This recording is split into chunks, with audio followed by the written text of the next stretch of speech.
Welcome to crime analysis. Delhi liquor కేసులో Delhi CM Arvind నిన్న arrest అయ్యారు. ఇప్పటికే అరెస్ట్ అయిన కవిత ఈడీ ఆఫీసులో ఉన్నారు. నిన్న రాత్రి కేజ్రీవాల్ని ఈడీ ఆఫీస్ తీసుకొచ్చిన అధికారులు ఈరోజు కవితను ఢిల్లీ సీఎంను ఇద్దరిని ఎదురుగా కూర్చోబెట్టి ప్రశ్నిస్తారని ఒక సమాచారం. అది ఎంతవరకు వాస్తవం అనేది పక్కన పెడితే, ఢిల్లీ నుంచి ఈడీ అధికారులు అదుపులో ఉన్న సీఎం అక్కడి నుంచి పరిపాలన చేస్తారు, అది జరిగే పనేనా? దాంతోపాటు కవిత అప్రూవర్గా మారని మరొక వార్త వస్తుంది. ఈ రెండు ఇంట్లో నిజం ఉందా అనే విషయాలు మనతో మాట్లాడడానికి రిటైర్డ్ పోలీస్ ఆఫీసర్ డాక్టర్ సర్వేశ్వర రెడ్డి గారు ప్రస్తుతం మనతో ఉన్నారు. ఆయన అడిగి ఇందులో లా ఎంతవరకు వస్తుందనే విషయాన్ని ఆయన అడుగుదాం. సార్ నమస్తే అండి. నమస్తే మళ్ళీ మీకు, మీ వ్యూవర్స్కు. Thank you. మొన్నటి వరకు కవిత అన్నారు, కవితతో ఆగింది. కవిత తర్వాత next step what is next అంటే ఢిల్లీ సీఎం, ఆయన కూడా నిలిపి చేశారు. వీళ్ళిద్దరూ ఇప్పుడు కూర్చున్నారు.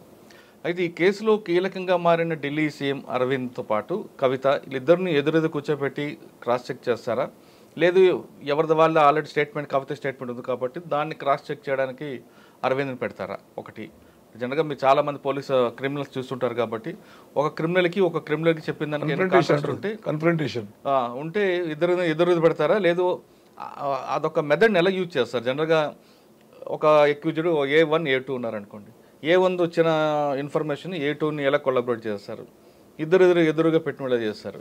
ఇప్పుడు మనం చూస్తున్న ఈడీ ఆఫీసులో అరవింద్ని కవితని క్రాస్ చెక్ చేస్తారా, లేదు ఎదురుగా పెట్టి నువ్వు చెప్పింది ఎందులో వాస్తవం ఎంత అని అడుగుతారా? నెంబర్ 2, సీఎంగా ఈడీ అధికారుల అదుపులో ఉన్న ఢిల్లీ సీఎం అక్కడి నుంచి విధులు నిర్వహిస్తారంటూ ఆప్ కార్యకర్తలు చెప్తున్నారు, ఆప్ మంత్రి కూడా. అందులో అవకాశం ఉందంటారు అలాగే? Murali, article 361 of the constitution clearly says, ఏం చెప్తుందంటే గవర్నర్ అండ్ ప్రెసిడెంట్ ఆఫ్ ఇండియాకు ఇమ్యూన్ పవర్ ఉంటుంది. అంటే క్రిమినల్ కేసు కానీ సివిల్ కేసు కానీ వాళ్ళ అగెన్స్ట్ ఏమైనా ఫైల్ అయినా actions will be taken after office, అంటే టర్మ్ అయిపోయినాక తప్ప టర్మ్లో ఉన్నప్పుడు చేయడానికి లేదు. That's number 1. నెంబర్ 2, ఆర్టికల్ 164 ప్రకారం సీఎం అపాయింటెడ్ బై ది గవర్నర్తో నియమించబడతాడు. మెజార్టీ పీపుల్ ఉండొచ్చు కానీ నియమించబడే గవర్నర్ ప్రమాణ స్వీకారం చేయిస్తారు. రాజ్యాంగమైన ప్రమాణం చేసి అన్ని నిజమే చెప్తాను, తర్వాత గవర్నమెంట్ సీక్రెట్స్ బయటకు పెట్టాను, అవినీతి బంధుప్రీతి ఆశ్రిత పచ్చపత్రం అయినట్టు రాజ్యాంగ విలువలను కాపాడుతాను అని, ఇవన్నీ త్రికరణ శుద్ధితో పరిపాలన చేస్తాను, చిత్తశుద్ధితో పరిపాలన చేస్తాను, త్రికరణ శుద్ధితో చేస్తాను అని ఇలాంటి పాయింట్స్ అన్ని ప్రమాణ స్వీకారంలో చీఫ్ జస్టిస్ ద్వారా చేయిస్తారు. అప్పుడు ఏమవుతుందంటే ఈయన అపాయింట్మెంట్ అయినాక ఇతను ఈ మనీ లాండరింగ్ యాక్ట్లో అక్యూజ్డ్గా సైట్ అయ్యాడు. అవును. కేజ్రీవాల్ గారు చేసింది ఏంటంటే 9 times సమన్స్ వచ్చిన ఈడీకి వెళ్ళి దాన్ని సింపుల్గా రెఫ్యూజ్ చేసిండు. సింపుల్ రెఫ్యూజ్ చేయడం వల్ల ఐపీసీ కింద అది అఫెన్స్ 174 కింద. అవును. అందులో బెయిల్ తెచ్చుకున్నారు కదా. బెయిల్ తెచ్చుకున్నా కూడా అది ఒక క్రైటీరియా మిగిలిపోతుంది అట్లా. మళ్ళీ అది కూడా ట్రయల్ అవుతుంది కదా, సపరేట్ ట్రయల్ అవుతుంది, కోర్టు ట్రయల్ అవుతుంది. ఇప్పుడు అనిల్ ఎస్కేప్ అయి తిరుగుతున్నాడు కదా, నెక్స్ట్ ఆయన కూడా అదే వస్తుంది. ఎందుకంటే you have to respect the investigation agencies. ఇది democracy. Is the people, by the people, for the people, Abraham Lincoln చెప్పిన డెఫినేషన్. అది దాని ప్రకారమే ప్రజల చేత ప్రజల కొరకు ఎన్నుకోబడేవారు ప్రభువులు, అంటే సీఎం కానీ మంత్రులు కానీ ఎమ్మెల్యేలు కానీ వాళ్ళు. కానీ ఇప్పుడు ఆయన ఢిల్లీ ఈడీ ఆఫీసులో ఉండి నెక్స్ట్ తిహార్ జైలుకి వెళ్ళారనుకోండి, అక్కడ నుంచి పరిపాలన చేయొచ్చు ఆయన. ఇప్పుడు ఈయన అరెస్ట్ చేసేటప్పుడు అపాయింటింగ్ అథారిటీ పర్మిషన్ తీసుకుంటారు. తర్వాత appointing authority governor, lieutenant governor of Delhi. Then ఇక్కడ స్పీకర్కి ఇంటిమేట్ చేస్తారు. ఎందుకంటే వితౌట్ ఉంటాడు కదా, ఇంటిమేట్ చేయాలి, చెప్పాలి, లెటర్ ఇచ్చేసి ఇంటిమేట్ ఆఫ్టర్ అరెస్ట్ ఓన్లీ చెప్తారు. దెన్ ఈయన తిహార్ జైల్లో ఉండి పరిపాలన చేస్తారన్నది $1 million ప్రశ్న. ఇక్కడ చిన్నది ఉంది, కాంట్రడిక్షన్, చాలా బిగ్గెస్ట్ కాంట్రడిక్షన్ మురళి. ఇప్పుడు రూల్ ఆఫ్ లా అనేది వయలేట్ అవుతుంది ఇక్కడ ఆర్టికల్ 14. ఎందుకు అంటే 1951 పీపుల్స్ రిప్రజెంటేటివ్ యాక్ట్ ప్రకారము కన్విక్షన్ అయితేనే నేరస్తులు, లేకుంటే ఆయన ఆఫీసును రిమూవ్ చేయలేము, డిలీట్ చేయలేము అనేది పీపుల్స్ రిప్రజెంటేటివ్ యాక్ట్ చెప్తుంది. ఓకే. అంటే కన్విక్షన్ కాలే కదా మేము పరిపాలిస్తామనే కాన్సెప్ట్ కింద ఆప్ లీడర్లు నిన్న ప్రెస్లో మాట్లాడుతున్నారు. ఆ లేడీ ఎవరో మినిస్టర్ ఆమె మాట్లాడుతున్నారు. ఓకే, అట్లా మాట్లాడడానికి అందంగా ఉంది, ఆనందంగా ఉంది. హౌ అడ్మినిస్ట్రేషన్ అది ఒక కన్ఫైన్డ్ ప్లేస్లోకి వెళ్ళి చేయడం it's not so easy. Jail is confined place, Liberty కట్టేల్ place. ఇష్టం ఉన్నట్లు ఆడడానికి లేదు జైల్లో. టైమింగ్స్ ఉంటాయి, కథ ఉంటుంది, ఒక డిసిప్లిన్ ఇవన్నీ ఉంటాయి. సరే, యాక్ట్ అట్లా చెప్తుంది కనుక దీంట్లో రూల్ ఆఫ్ లా వయలేట్ అవుతుంది. అంటే it's my analysis. Article 14 violate అవుతుంది. తర్వాత గవర్నమెంట్ సర్వెంట్ విషయానికి వస్తే ఆర్టికల్ 309 క్లాస్ 5 కింద 24 hours కానీ 48 hours జైల్లో ఉంటే డీమ్డ్ టు బి సస్పెండ్. అంటే ఆయన శాలరీ, గవర్నమెంట్ ఎంప్లాయీస్ శాలరీ కూడా ప్రజలు ఇస్తారు, ముఖ్యమంత్రి శాలరీ కూడా ప్రజలు ఇస్తారు. ఇక్కడ చిన్న వేరియేషన్ ఏందని ఏం చెప్తే యాక్ట్ అంటే ఆయన కాన్స్టిట్యూషనల్ ఫంక్షనరీ అనే పదం పెట్టిండ్రు. కాన్స్టిట్యూషనల్ ఫంక్షన్ అంటే రాజ్యాంగంలో ఉన్న ప్రకారాల్లో ఇంప్లిమెంట్ చేయడానికి పనికి వస్తాడు అన్నట్టు. అంతే తప్ప పబ్లిక్ సర్వెంట్ కాదానికి లేదు. ఒకవేళ నువ్వు పబ్లిక్ సర్వెంట్ కాదు నేను అంటే జయలలితను ఎందుకు అరెస్ట్ చేశారండి? పీసీ యాక్ట్లో పబ్లిక్ సర్వెంటే ఉంటుంది. సిబు సోరం, హేమంత్ సోరం ఎందుకు యాక్ట్ చేశారండి? మధుకోడను ఎందుకు అరెస్ట్ చేశారండి? చౌతాలను ఎందుకు అరెస్ట్ చేశారండి? లల్లు ప్రసాద్ ఎందుకు అరెస్ట్ చేశారు? పీసీ యాక్టే. మళ్ళీ పీసీ యాక్ట్ అట్రాక్ట్ కానప్పుడు, పబ్లిక్ సర్వెంట్ కానప్పుడు పీసీ యాక్ట్ ఎట్లా అట్రాక్ట్ అవుతుంది? ఇది $1 మిలియన్ ప్రశ్న. క్వశ్చనబుల్. సార్ మీరు చెప్పినట్లుగా జైల్లోంచి పరిపాలన చేయడం కుదరదు భారత రాజ్యాంగం ప్రకారం అంటున్నారు. అంటే ఇక్కడ జైలు నుంచి పోటీ చేయొచ్చా? గతంలో పోటీ చేశారు, జైలు నుండి పోటీ చేయొచ్చు. కానీ క్యాన్వసింగ్ ఉనికి లేదు. ప్రెస్ స్టేట్మెంట్ ఇవ్వాలి తప్ప ఆయన బోనికి ఎందుకు ఫ్రీడమ్ ఆఫ్ ఎక్స్ప్రెషన్ కమ్స్ అన్నారు ప్రెస్ స్టేట్మెంట్. అక్కడికి వెళ్ళి స్టేట్మెంట్ ఇవ్వాలి, నేను ఇట్లా గెలిస్తే ఇట్లా వస్తా అట్లా వస్తా జైలు బయటకు వస్తాను కానీ స్టేట్మెంట్ ఎట్లా చెప్పాలని చెప్పుకుంటారు. పోటీ చేయొచ్చు కానీ పరిపాలన. ఇక్కడ ఇంకొక ప్రయోజనం ఉంది మురళి. ఇప్పుడు what closely observing Delhi administration observe చేస్తే ఆ వాళ్ళంతా అల్లలు గోళలు చాలా చేస్తున్నారు. ఈ పబ్లిక్ ఆర్డర్ డిస్టర్బ్ అవుతుంది. పబ్లిక్ ఆర్డర్ డిస్టర్బ్ అయింది. ఇట్లే కంటిన్యూ అయితే ఆర్టికల్ 356 అని ఉంటుంది కాన్స్టిట్యూషన్లో, స్టేట్ ఎమర్జెన్సీ డిక్లేర్. గవర్నర్ ఒక లెటర్ రాసి లా అండ్ ఆర్డర్ అన్కంట్రోల్ ఉంది కనుక ఆ గవర్నర్ డిక్లేర్ చేయమంటే గవర్నర్ డిక్లేర్ చేస్తే 356 ఆర్టికల్ ప్రకారం governor will rule the state till completion of the elections. 6 నెలలకోసారి ఎక్స్టెండ్ చేసుకుంటే సాధారణంగా ఇప్పుడు ఈయన అరెస్ట్ చేసే ముందే తన పదవి రాజీనామా చేసి ఆ ప్లేస్లో వేరే వాళ్ళని పెట్టి వెళ్ళి ఉంటే ఒక గౌరవప్రదంగా ఉండేది కదా. అది ఎథిక్స్ అంటారు, ధర్మం అంటారు, క్యారెక్టర్ అంటారు. ఎందుకంటే ఇప్పుడు జార్ఖండ్ సేమ్ అలాగే చేశారు, గతంలో లల్లు ప్రసాద్ అలాగే అందరు చేశారు. ఎక్సెప్ట్ ఈజ్ నాట్ సుప్రీం అబౌద్ లాగా. అది ఒక నైతిక విలువలకు సంబంధించినటువంటి అరెస్ట్ అయినాక నీకు నైతిక విలువలు లేనట్లే కదా. నైతిక విలువలు కిల్ అయినట్లే కదా. Whatever it is, fake ఉండొచ్చు, నిజం ఉండదు, ఏదైనా ఉన్నాయి. ఒక ఏజెన్సీ అరెస్ట్ చేసిందంటే there must be some legitimate evidence ఉంటుంది, వేగా ఉండదు. ఒక ముఖ్యమంత్రి లెవెల్ ఆఫీసర్ అరెస్ట్ చేసినట్టే డాక్యుమెంట్ ఎవిడెన్స్ ఉంటుంది, ఓరల్ ఎవిడెన్స్ ఉంటుంది, ఐ విట్నెసెస్ ఉంటుంది, రకరకాల ఎవిడెన్స్ ను రికార్డ్ చేస్తారు. అవన్నీ అరెస్ట్ లో కోర్టుకి వెళ్ళి ప్రూవ్ అయ్యి బయటకు వస్తే అది ఇంకా క్రెడిట్ వాళ్ళకే ఉంటుంది కదా. చాలా ఉంటుంది. Every possibility go for defamation వేసుకోవడం ఛాన్స్ ఉంటుంది. ఇప్పుడు జయలలితను అరెస్ట్ చేశారు, ఆమె వెంటనే పన్నీర్ సెల్వాన్ సీట్లో కూర్చోబెట్టి ఆమె వెళ్ళారు కదా. వెళ్ళి అంతే, ఆ విధంగా వెళ్ళంటే ఒక ప్రొసీజర్ కరెక్టే కదా. అది కరెక్టే. మరి ఎందుకండి వీళ్ళకి చదువుకునే వాళ్ళు కదా. ఇది ఐఆర్ఎస్ కదా, కేజ్రీవాల్ గారు ఐఆర్ఎస్. ఇంకా మరి నాలెడ్జ్ ఎక్కువ ఉన్నట్లుంది అట్లా. ఎందుకంటే ఎథిక్స్ లేని నాలెడ్జ్ ఏం లాభం కాదు. ఆ కేసులో అరెస్ట్ అయిన అందరూ కూడా మేధావులు ఉన్నారు కదా, మరి ఎందుకు దారి తప్పుతున్నారని. దారి అంటే ఇప్పుడు వాళ్ళ ఆశ దురాశల పోరాటం అది. అంతేనా? మాకన్నా మించిన మేధావులు లేరు అనుకుంటున్నారు. మేధావులు అంటే కాన్స్టిట్యూషన్ ఉందా ఎస్కేప్. అప్పుడు ఆ రోజుల్లో ఎథిక్స్ ఉన్నాయి కనుక అరెస్ట్ అనేది మ్యాండేటరీ కాదు, అరెస్ట్ అనేది ఓన్లీ టైం బీయింగ్ అబ్స్ట్రక్షను అని చెప్పేసి అట్లా రిమూవల్ ఫ్రమ్ ది సర్వీస్ కూడా పెట్టిండ్రు. అది 1951 యాక్ట్ చెప్పే కదా, పీపుల్స్ రిప్రజెంటేటివ్ యాక్ట్. దాని ప్రకారం ఆయన కాన్స్టిట్యూషనల్ ఫంక్షనరీ అనే పదం పెట్టి ఆయన్ను సస్పెండ్ చేయడానికి లేదు, ఆఫీస్ రిమూవ్ చేయడానికి లేదు అనేది పెట్టారు. కోర్టుకు వెళ్ళారు, ఇవాళ రేపట్లో జైలు పంపిస్తారు. మీరు అన్నట్లుగా గవర్నమెంట్ ఎంప్లాయీ అయితే 48 hours తర్వాత ఆయన ఇమీడియట్గా రిమూవ్ సస్పెండ్ చేస్తారు రైట్. ఇప్పుడు 40 years తర్వాత సస్పెండ్ చేస్తారా లేదా గవర్నరే టేకప్ తీసుకుంటాడు?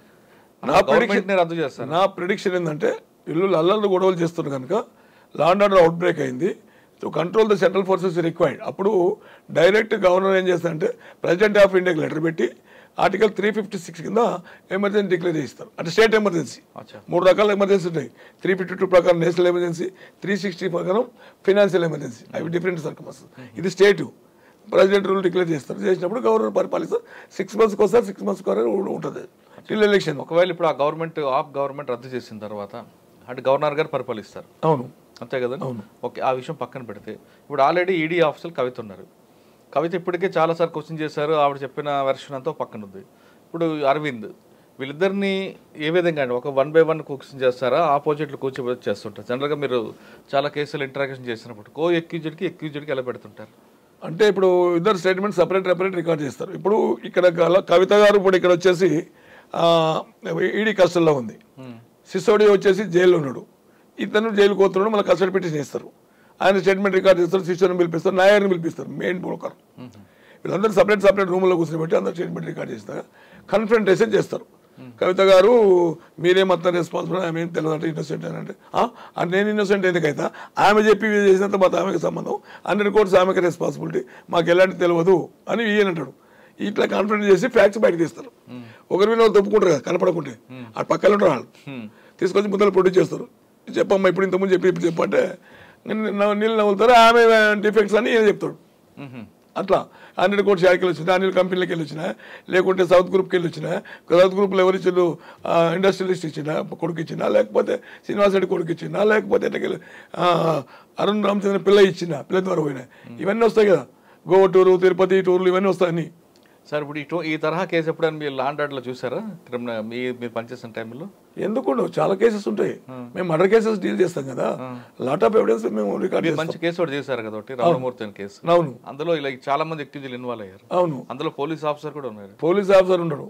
సార్ ఆ కేసు గురించి చెప్పండి. విజయ్ సింగ్ అప్పుడు ఏమైందంటే, ఇప్పుడు Vijay Singh only gave advice how to kill A person. అంటే మెడికల్ జూరిస్ప్రుడెన్స్లో మనోడు తెలుగులో లేకున్నాడు, సఫకేట్ మెత్తబెట్టి వస్తే చచ్చిపోతా అని చెప్పిండు. అట్లా లేక మన కూల్ డ్రింక్లో కూడా విషయం కలిపారు, అట్లే చంపడం జరిగింది. అది ఓన్లీ మనీ గురించి. జై భారత్ పత్రిక అవన్నీ రకరకాలు ఉన్నాయి దాంట్లో. జనహర్ష నవీష్ కుమార్ రమణమూర్తి ఇద్దరు. నవీష్ కుమార్ మర్డర్ చేశారు. ఆ కేసులో ఇద్దరు ఎంతమంది అక్యూజ్డ్ని మీరు ఇంటరాక్ట్ చేశారు కదా? అవును. 1 by 1 చేశారా, లేదు మీరు చెప్పినట్లుగా ఇద్దరు కూర్చోపెట్టారు? అసలు వాళ్ళకి బ్రేక్ కన్ఫ్రంటేషన్ చేశాం. ఇప్పుడు ఆ ఇన్స్పెక్టర్కు ప్లస్ మర్డర్ చేశాను, నేను చేయలేదు, నాకు సంబంధం లేదు అదే. ఫస్ట్ ఆయన చెప్తే నేను చేసాను సార్, అట్లా తప్ప నాకేం తెలుస్తుంది, ఆమె లేమే అని కదా అని మనోడు మిత్రుడు వేసాను క్వశ్చన్, అంటే వన్ ఆఫ్ ది అక్యూజ్డ్ ఇస్తే నేను అప్పటికి ఆయన మా కష్టాలు ఉన్నాడు, పక్కన ఉన్నాడు, అప్పుడే పట్టుకొచ్చిన 24 hours కూడా కాలేదు. వారిని ప్రజెంట్ చేస్తే ఆయన మొత్తం చెప్పా. ఇట్లా కన్ఫ్రంటేషన్లో ఫ్యాక్ట్స్ బయటకు వస్తాయి, ఒకరి మీద దొప్పుకుంటారు, దొప్పుకొని మొత్తం కలిసి బయట పెడతారు. ఇప్పుడు 2 పిల్లలు కొట్లాడుకొని కోతి తూరిపోయినట్లు అట్లా ఇవన్నీ ఫ్యాక్ట్స్ అని బయటకు వస్తాయి. అప్పుడు జెన్యూటీ ఏందని చూసుకొని మేము డిసైడ్ చేసి ఈయనను ఆయన ఇద్దరు అరెస్ట్ చేసి పంపిస్తాం. అడ్వైజ్ చేయడం ఆయన తప్పు, మర్డర్ చేయడం ఈయన తప్పు. సార్ ఇప్పుడు ఈ కవిత కేసుకు వద్దాం. కవిత కేసులో ఆమె అప్రూవ్ అయ్యారని ఒక వార్త వస్తుంది. అంటే చేసిన వాళ్ళందరూ అప్రూవ్ అయితే ఇంకా కేసు ఏముంటుందండి? అంటే ఈమె అప్రూవ్ అయ్యే వరకు అక్కడ ఛాన్స్ లేదు. ఇప్పటికే చాలా మంది అప్రూవ్ అయ్యారు. అదే అందు గురించి ఓన్లీ ఫిక్స్ క్యాప్ రెస్పాన్సిబిలిటీ కవిత మేడం వచ్చేసి అప్రూవర్ సిస్టమ్ డెవలప్ అయింది. ఆడ అరుణ్ పిల్ల అప్రూవర్ అయ్యాడు, చిట్టిబాబు అప్రూవ్ అయ్యాడు, బుచ్చిబాబు అప్రూవల్ అయ్యాడు, ఇంకొక ఆయన అప్రూవ్, ఇట్లా చాలా మంది అప్రూవల్ అయ్యారు. వాళ్ళకి ఏం చెప్తారు, అప్రూవల్ అయితే మేము కేసులు తీసేస్తామని చెప్తారు. ఈడీ చేతులు ఉండదు, అది అప్రూవల్ అయినా జ్యుడిషియల్ చేతులు ఉంటుంది. స్టేట్మెంట్ రికార్డ్ అయితే జ్యుడిషియల్ ఆఫీసర్ కదా, అందుకొరకు ట్రయల్ అప్పుడు జ్యుడిషియల్ ఆఫీసర్ వీడు చెప్పిందంత నిజమే, ఆమె పర్ఫెక్ట్ చేసింది, లేకపోతే వీడు అబద్ధం చెప్పినని చెప్తే వాళ్ళు సపరేట్ కేసు ఫర్దర్ కింద వస్తుంది. మళ్ళీ 193 IPC. ఇప్పుడు ఎవిడెన్స్ కోతాం కదా మేము, భగవద్గీత ప్రమాణం చెప్పి అంత నిజం చెప్తాం, అబద్ధం చెప్పమని చెప్తాం. ముందు చెప్పింది ఒకటి ఉంటుంది, సెకండ్ చెప్పింది ఒకటి ఉంటుంది, కాంట్రడిక్షన్ వచ్చి హాస్టల్ కింద వస్తుంది. అంటే మిస్లీడ్ చేస్తున్న కోర్టు అని చెప్పేసి 193 IPC కింద పెద్దరి కేసు పెట్టి రిమాండ్ మళ్ళీ కన్విక్షన్ అవుతుంది. అట్లా ఇట్లా సేమ్ ప్రమాణ స్వీకారం ఉంటుంది కదా, సేమ్ చేసాం, అది కూడా పెద్దరి కిందకి వస్తుంది. అంటే ఇప్పుడు కేసులో కవిత అప్రూవల్ కాకపోయినా ఇన్వెస్టిగేషన్ వచ్చిన పార్ట్ ప్రకారం అరవింద్కి మెడకి చుట్టుకునే అవకాశం. ఇప్పుడు కవిత దాంట్లో ఎవిడెన్స్ అంతా అప్రూవల్ ఎవిడెన్స్ చాలా మంచిగా రికార్డ్ చేశారు వాళ్ళు, దాంట్లో there is no scope to this. That వచ్చి క్వశ్చన్ పట్టే నుండి అనిల్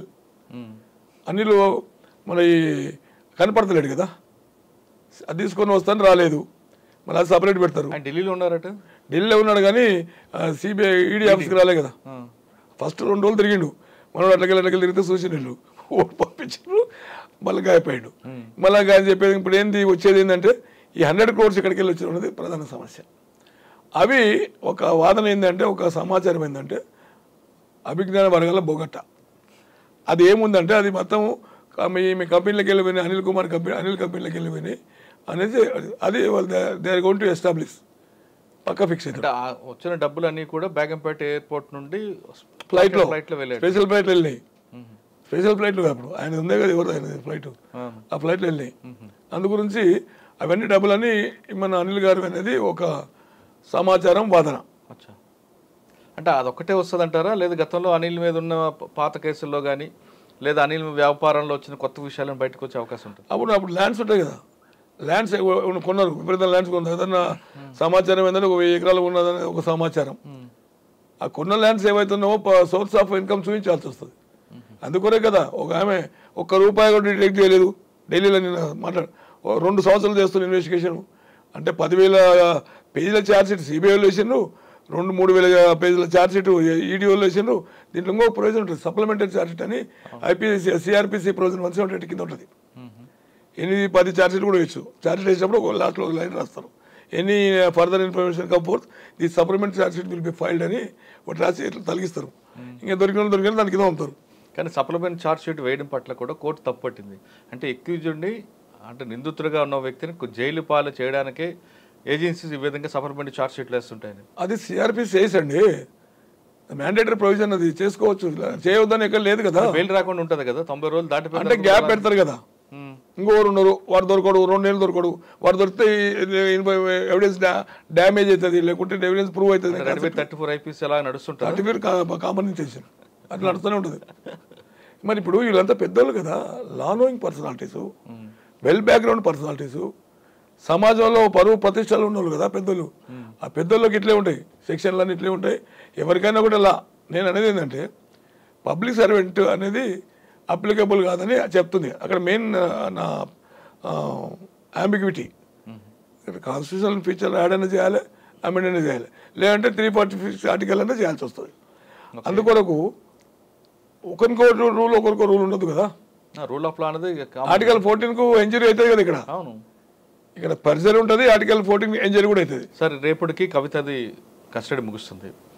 ఆమె ఇప్పటివరకు ఇచ్చిన ఇన్ఫర్మేషన్ బేస్ చేసుకొని సరిపోతే రిమైండ్ అంటారు, లేదంటే కస్టడీ ఎక్స్టెన్షన్ అడుగుతారా? కస్టడీ ప్రొడ్యూస్ చేసుకుంటూ కోర్టులో మళ్ళీ పిటిషన్ చేస్తారు. Lot of evidence as to collect from the Kavitha madam గారు. సో అందరు 15 days కస్టడీ రిక్వైర్డ్ అంటారు.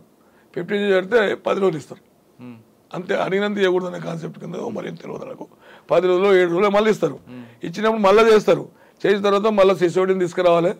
సిసోడిని తీసుకొచ్చిన తర్వాత ఆయన కంప్లీట్ చేయాల్సి వస్తుంది అని మళ్ళీ ఇట్లా ఇస్తారు. తర్వాత నాయర్ రావాలి, మెయిన్ బ్రోకర్. నాయర్ కూడా తీసుకొస్తే మళ్ళీ పిటిషన్ కష్టం తీసుకొస్తారు. పిటిషన్ చేసినప్పుడే కాదు కదా, మళ్ళీ 10-15 రోజులు అట్లా మనసులోకి ఎదురు డ్రాగన్ అవుతుంటుంది. సరే, నా అరెస్ట్ అక్రమం, ఇది కొట్టివేయండి అంటూ ఆవిడ ఈరోజు పిటిషన్ వేశారు సుప్రీంకోర్టులో. దాంట్లో సుప్రీంకోర్టు చెప్పిందంతా రీజన్స్ అని నమ్మి కొట్టేస్తుందా, లేదు ఆల్రెడీ అరెస్ట్ అయింది కాబట్టి ఇన్వెస్టిగేషన్ గోయింగ్ అని అంటుందా? అరెస్ట్ అనేది primary face, it's not full face. Full face ఎప్పుడు ఛార్జ్ షీట్ వేసి కంప్లీట్ అయినప్పుడు, ట్రయల్ కమిన్స్ అయినప్పుడు కోర్టు ఏం చేస్తా అంటే గోపా ట్రయల్ అని వస్తుంది. అంటే నాకు తెలిసినంత వరకు రాయచూ రాయకపోతే అది కోర్టు డిస్క్రిషనరీ. అక్కడ సక్రమం అని వీళ్ళు అంటారు, మళ్ళీ వీళ్ళు పిటిషన్ అక్రమం అని వేస్తారు కదా, సక్రమం అని వేస్తారు కదా. ఈడీ వాళ్ళు కానీ సిబిఐ కానీ వీళ్ళు అక్రమం అంటారు. మళ్ళీ అక్రమం అన్న బండా ప్రూఫ్ నీ ఉంది, అక్రమాన్ని ఎట్లా ప్రూవ్ చేస్తావు? ఎవిడెన్స్లు ఉన్నాయి, అప్రూవర్స్ ఉన్నారు, ఇవన్నీ లాట్ ఆఫ్ ఎవిడెన్స్. టెక్నికల్ గా వెళ్తున్నారు, కంటెంట్ విషయంలో నేను చేయలేదని చెప్పట్లేదు. సుప్రీంకోర్టులో క్వశ్చన్ ఆఫ్ ప్లాన్ ఉంటుంది. అంటే ఆవిడ వెళ్తుంది కూడా బెనిఫిట్ ఆఫ్ డౌట్ కింద ముందుకు వెళ్తున్నారు తప్ప నేను చేయలేదు అని మాత్రం పోవట్లేదు. బెనిఫిట్ ఆఫ్ డౌట్లకు అరెస్ట్ బెయిల్ ఇయ్యరు. Benefit of doubt is different. ఇప్పుడు అండర్ ఇన్వెస్టిగేషన్ ఉన్నప్పుడు ఏం తేలాలనేది క్వశ్చన్ ఉంటుంది కదా. అవును, అక్రమం సక్రమం అనే దానికి ఇంత investigation has to be completed. Completed ఏం నిర్దేశిస్తే పోలీసే క్లోజ్ చేస్తారు కేసు, రెఫర్ ఫైనల్ రిపోర్ట్ చేస్తారు. ఓకే, 173 ప్రకారం ఫైనల్ రిపోర్ట్ చేస్తారు సిఆర్పిసి. సార్, ఫైనల్గా చెప్పండి, ఇప్పుడు హాలిడేస్ వస్తున్నాయి కోర్టు, ఈ టైంలో ఆవిడ బెయిల్ పిటిషన్ వేసుకోవాలన్నా లేదా ఆర్గ్యుమెంట్ అవ్వాలన్నా కోర్టు హాలిడేస్ యాక్సెప్ట్ చేస్తుందా, లేదా స్పెషల్ కోర్టు ఏమి ఉంటుంది? అప్పుడు ఒకటి నైట్ టు నైట్ వేసి, ఇప్పుడు కేజ్రీవాల్ పెట్టినప్పుడు ఆ మటర్గా లైఫ్ పడ్డది కదా, యావజ్జీవ కారాగారం చేసేపడ్డ హ్యాంగింగ్ పడినప్పుడు ఆ కేసుల్లో night to night court constitute అయిపోయి చేసింది. కానీ అన్ని ఏదానికి పడితే అదానికి అర్జెంట్ ఉంది పోనీకి లేదు కదా. నిర్భయ కేసులోనే నిర్భయ కేసులో రాత్రి night to night Prashant Kumar ఎవరున్నారు అడ్వకేట్, అప్పుడు పెడితే కాన్స్టిట్యూట్ చేసి రిజెక్ట్ చేసింది, రిఫ్యూజ్ చేసింది. ఇప్పుడు ఉరిశిక్ష పడ్డదంటే ఉరిశిక్ష పవర్ ప్రెసిడెంట్ ఆఫ్ ఇండియాకి ఉంటుంది. తగ్గించడం కానీ, పొడిగించడం కానీ, తీసేయడం కానీ. అక్కడ వేసుకున్నారు, ఇక్కడ వేసిండ్రు. They tried level base as advocate to protect the life, కానీ కాలేకపోయింది, తీసేసిండ్రు. అక్కడ స్పెషల్ అండ్ స్పెసిఫిక్ సర్కమ్స్టాన్సెస్లో కోర్టు కాన్స్టిట్యూట్ ఉంది తప్ప ఈ బెయిల్ దాంట్లో క్రైమ్లో ఇది అంత అర్జెన్సీ కాదు కదా. మళ్ళీ లాట్ ఆఫ్ ఇన్వెస్టిగేషన్ పెండింగ్ ఉంటుంది. ట్రయల్ 2-3 ఏళ్ళు ట్రయల్ నడుస్తుంది. 200 మంది విట్నెస్ని ఎగ్జామిన్ చేసిండ్రు ఈడీ యాక్ట్లో. దాంట్లో 300-400 మంది ఎగ్జామ్ చేసి సిబిఐ చేస్తుంది. మళ్ళీ వీళ్ళందరినీ ఒకరిలో ఎగ్జామిన్ చేయాలి కదా. ఒకదానికి చీఫ్ ఎగ్జామినేషన్, క్రాస్ ఎగ్జామినేషన్, మళ్ళీ రీ ఎగ్జామినేషన్ 3 ఉంటాయి T13 వచ్చే వరకు. మన 3 ఏటాలకు ఒక్కొక్కరికే 4-5 రోజులు 10 రోజులు పడుతుంది, 15 రోజులు పడుతుంది ఎగ్జామ్ చేయడానికి. అంటే ఇప్పట్లో బెయిల్ రాదు, నాకు తెలిసైతే రాదు మురళి. ఎందుకంటే ఇట్స్ నాట్ పాసిబుల్. అంత చాలా ఉంది కదా ఇన్వెస్టిగేషన్, కన్ఫర్టేషన్ చేసేది ఉంది. నేను తప్పు ఒప్పుకున్నాను అన్నా సార్ అదా అడ్మిట్ చేసుకోవాలి కోర్టులో, అకౌంట్ అక్కడ జైలుకుతుంది, కన్విక్షన్ ఇస్తారు కదా. ఇప్పుడు ప్రొబేషనల్ అఫెండర్ యాక్ట్ దీనికి వర్తించదు. అంటే మొదటి నేరస్తుని కింద తప్పకుండా క్షమించి వదిలిపెట్టారని పిఓ యాక్ట్ చెప్తుంది. ఇది మొదటి నేరం కాదు కదా, ఎకనామిక్ క్రైమ్. ఇది వ్యవస్థతో ముడిపడి ఉంది, ఆర్థిక వ్యవస్థ ఉంది, దేశ భవిష్యత్తుతో ముడిపడింది, కుట్రతో ముడిపడింది. దీంట్లో పిఓ యాక్ట్ పనిచేయదండి. చిన్న చిన్న సైకిల్ దొంగలకు, లేకుంటే చిన్న చిన్న స్నాచర్స్కు ఫస్ట్ టైం తెలుగు చేసినట్లు ఓ ఇంజనీరింగ్ అబ్బాయి వెళ్ళి స్నాచ్ చేసుకొచ్చారు, ఏమని భవిష్యత్తు నాశనం అవుతుంది. పిఓ యాక్ట్ ప్రొవిజన్ పెట్టి తీసుకుంటే అప్పుడు జ్యుడిషియరీ కూడా మానవతా దృక్పథంతో మొదటి నేరం కింద క్షమించి వదిలిపెడుతుంది. ఇది మొదటి నేరమే కదా. ఈ నేరం చాలా సీరియస్ నేరము, మొదటి నేరమే నేను ఒప్పుకుంటున్నా. ఇక మొదటి నేరం అని భారతదేశం మొత్తం అమ్మి పడేసి ఇది మొదటి నేరం కింద తీసుకురానికి రాదు కదా మురళి. సీరియస్ అఫెన్స్, ఇది సీరియస్ అఫెన్స్. మొదటి నేరం ఇంత సిస్టమ్ ఇన్వాల్వ్ కాదు కదా. ఇంకోటి స్టేట్మెంట్ రికార్డెడ్ బై ది మన ఈడీ ఇస్ క్వాజీ జ్యుడిషియరీ. ఇక్కడ 2 రకాల పవర్స్ ఉంటాయి ఈడీకి. ఒకటి సివిల్ పవర్ ఉంటుంది, ఒకటి క్రిమినల్ సైడ్ పవర్ ఉంటుంది. సెక్షన్ 25 కిందనేమో నాట్ అడ్మిజబుల్ ఉంటుంది పోలీస్ ఆఫ్ స్టేట్మెంట్ రికార్డ్ చేస్తే. అదే ఈడీ యాక్ట్ సెక్షన్ 50 కింద స్టేట్మెంట్ రికార్డ్ చేస్తే అడ్మిజబిలిటీ ఉంటుంది. తప్పు చెప్పినా చెప్పకపోయినా ఏదైనా క్వాజీ జ్యుడిషియల్ పవర్స్ ఈడీకి ఉంటాయి. Nothing but like act as a judiciary, కాకపోతే జ్యుడిషియరీ అనే పేరు ఉండదు. అటువంటి పవర్స్ ఉంటాయి. ఫైన్ మనం సెక్షన్ 3 ప్రకారం కూడా ఆ 3 minimum not below 3 years up to 10 years అని గ్రావిటీ అఫెన్స్ని బట్టి ఇట్లా 20 సంవత్సరాల జైలు కూడా ఉంది. మళ్ళీ రకరకాల డిఫరెన్స్ ఉన్నాయి కదా మురళి. అది ఢిల్లీ కేసులో కవిత ఇప్పట్లో రాకపోవడమే కరెక్ట్ అంటున్నారు సర్వేశ్వర రెడ్డి గారు. ఆమె రావడం అనేది ఈ సంవత్సరం కూడా జరిగే అవకాశం లేదు అంటూ చెప్తున్నారు. ఎందుకంటే కేసులు ఇప్పటికే 200 మందిని విచారించారు, ఒకరిని క్రాస్ ఎగ్జామ్ చేసుకుంటూ వెళ్తే చాలా టైం పట్టే అవకాశం ఉంది. కాబట్టి ఆమె అప్రూవర్గా మారినా బయటికి రావడం కష్టం అంటూ విట్నెసెస్ కన్ఫర్ట్ చేస్తారు. విట్నెసెస్ 200 మంది ఉన్నారు. ఇది కవిత అరెస్ట్పై సర్వేశ్వర రెడ్డి గారి విశ్లేషణ. మరో అంశాల్లో మల్లికలతో అంతవరకు నమస్తే. Thank you sir. Thank you very much.